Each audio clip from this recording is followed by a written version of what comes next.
আজকে আপনারা দেখেছেন না যে লক্ষ লক্ষ জনতা ওসমান হাদির জানাজায় গিয়েছে।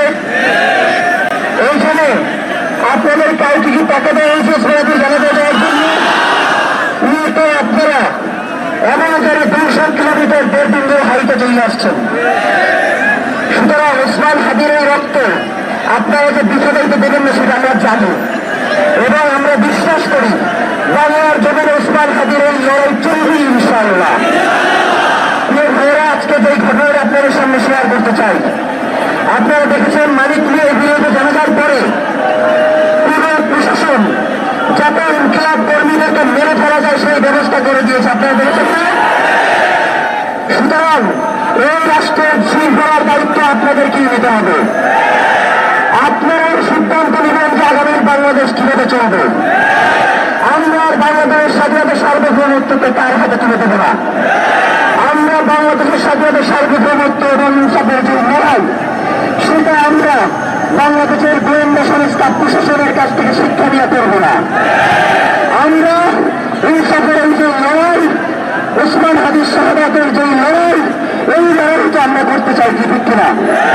যেটা বলতে চাই, ওখান থেকে যখন আমরা রওনা দিয়েছি, শুধু আমাদেরকেই নয়, ওসমান হাদিকে অপমান করার জন্য তারা পুরো আইনশৃঙ্খলা পরিস্থিতিকে ছেড়ে দিয়েছে। আপনারা দেখেছেন না?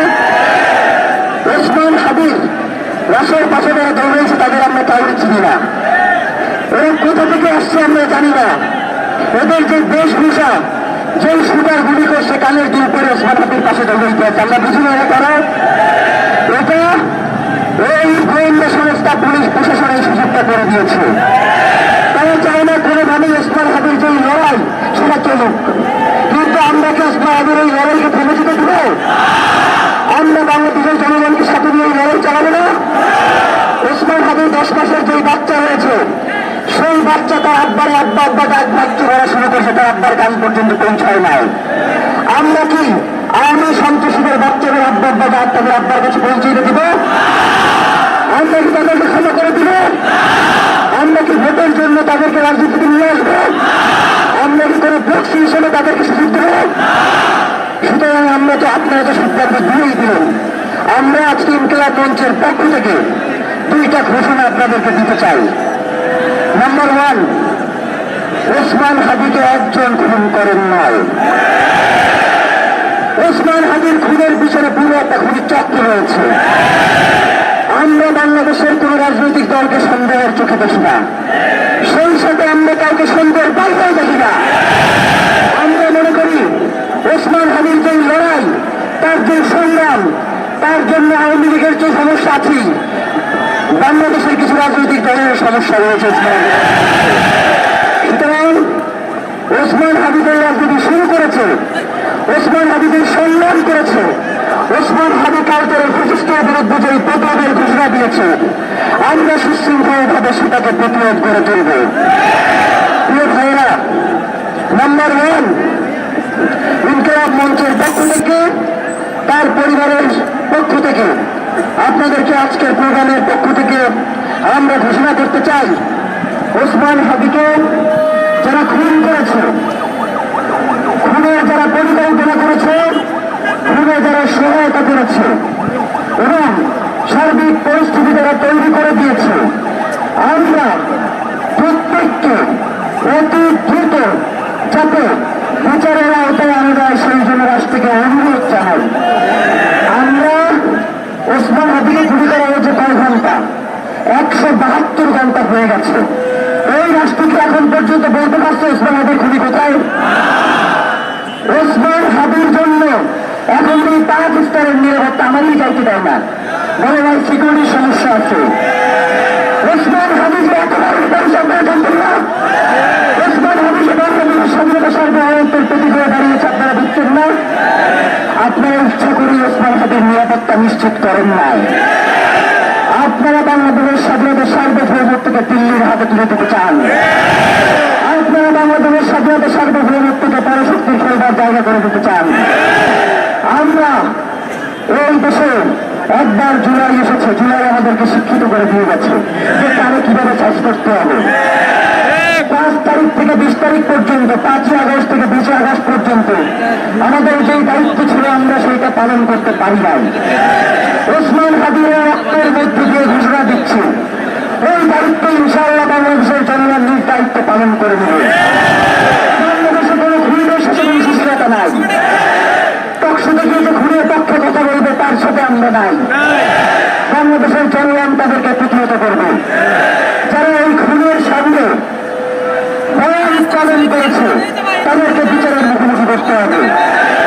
এই খুন করবার জন্য পুরো প্রক্রিয়াকে প্রস্তুত করে বাইরের পড়লাম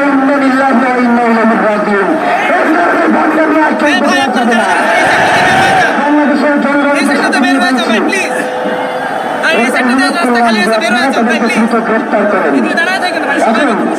অনুরোধ না শুনলে কি করবো? অনুরোধ না শুনলে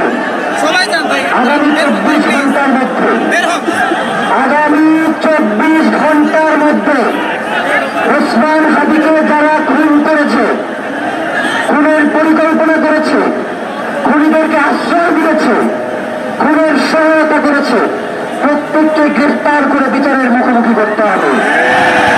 এবং এই যে বিগত 172 ঘন্টা সরকারের পক্ষ থেকে কি কি পদক্ষেপ নেওয়া হয়েছে আমরা জানতে চাই। যখন এই গুলির কথা বলা হয় তখন আপনি পিয়াজ রসুনের আলাপ দেন। মানুষের সাথে মানুষের আবেগকে আপনারা নির্ণয় করেন না কেন? জুলাই আপনাদেরকে কি শিখাই গেছে? রাখতে ওই জায়গায় দিয়ে বের করে দেবে। জায়গা বললো মুরব্বী মানুষ আসতে আসতে বলে পেঁয়াজের দাম, আলুর দাম, মানে কি? আপনি কিসের সমস্ত উপদেষ্টা নিয়ে স্বরাষ্ট্র উপদেষ্টার যে ধরনের ভার ভিত্তিক দরকার তার মধ্যে আছে। আমরা জুলাই পরবর্তী যারা আসছে প্রত্যেককেই সম্মান করতে হবে। সম্মান করছি না? এই 1.5 বছর সম্মান করছি না? সম্মান করার আমাদের কি উপকার হয়েছে? আমরা ওসমান হাদিরে হারাইছি। আমরা আর কোনো ওসমান হাদিরে হারাইতে দেব? আমরা আর বাংলার জমিনে প্রতিবাদ কায়েম হইতে দিব? ওসমান হাদি তো সবসময় বলছে যে আমি যদি মরেও যাই এই লড়াইকে থামানো যাবে না। আমরা ওসমান হাদির এই লড়াইকে ইনশাআল্লাহ আপনাদেরকে স্বাধীনতা আপনারা যেতে চান। প্রিয় ভাইয়েরা, নাম্বার 2, বাংলাদেশের গোয়েন্দা সংস্থা যতগুলো রয়েছে বিগত 17 বছর আপনারা দেখেছেন, কেউ যদি মাটির 40 ফিট নিচে গিয়ে লুকায় তারা বের করছে না কেন? এখন তারা পারতেছে না কেন? এইসব ভুল চুল বুঝে আর কোনো লাভ নাই। বাংলাদেশের জনগণ বুঝে গেছে যে ওসমান হাদির নিরাপত্তার ইস্যুদন তৈরি হয়েছে, এটা আপনারা জানেন। ওসমান হাদির খুন করতে চাই করে আপনারা এটা জানেন না, তাই আপনারা রাষ্ট্রের এত ট্যাক্সের পয়সা খান কেন? যদি এইটাই আপনারা নিশ্চিত করতে না পারেন তাহলে গোয়েন্দা সংস্থাগুলো আসলে থাকবার প্রয়োজন আছে কিনা? আমরা বলতে চাই, এই জনতা সুশৃঙ্খল জনতা, এই জনতা কখনো ভোট করার জনতা না। এই